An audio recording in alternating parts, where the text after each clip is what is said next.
আসসালামু আলাইকুম এভরিওয়ান, সবাই কেমন আছেন? আশা করি ভালো আছেন। আলহামদুলিল্লাহ আমিও ভালো আছি। আজকে আমার রেসিপি গরুর মাংস রান্না।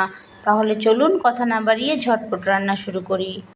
এখানে আমি 1 কেজি পরিমাণ গরুর মাংস নিয়ে নিয়েছি।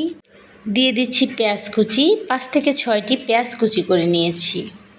আদা রসুন জিরা সমস্ত মশলা আমি ব্লেন্ডারে পেস্ট করে নিয়েছি। দিয়ে দিচ্ছি পেস্ট করা মশলা।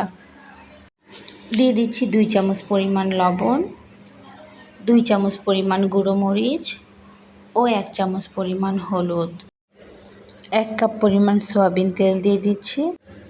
এবার আমি 1 মিনিটের মতন সমস্ত মশলাগুলো হাত দিয়ে মাখে মিশিয়ে নিব। একটা কথা মাথায় রাখবেন, মাংস ভালো করে মেখে যত কষাবেন তত মজা। মাখা হয়ে গিয়েছে। এখন আমি আধা কেজি মগের 1 মগ পানি দিয়ে দিব।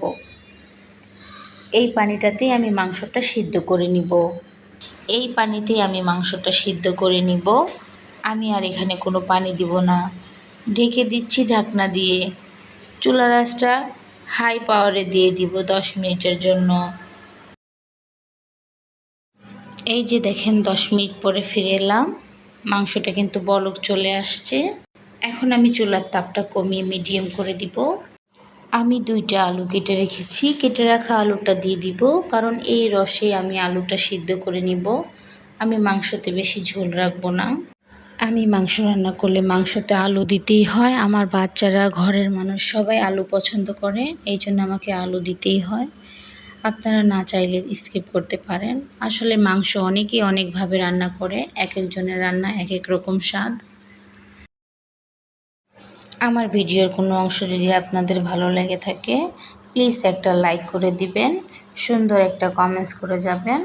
আর এখন আমার চ্যানেলে যারা নতুন বন্ধু আছেন, অবশ্যই আমার চ্যানেলটাকে সাবস্ক্রাইব করে দিয়ে আমার পাশেই থাকবেন।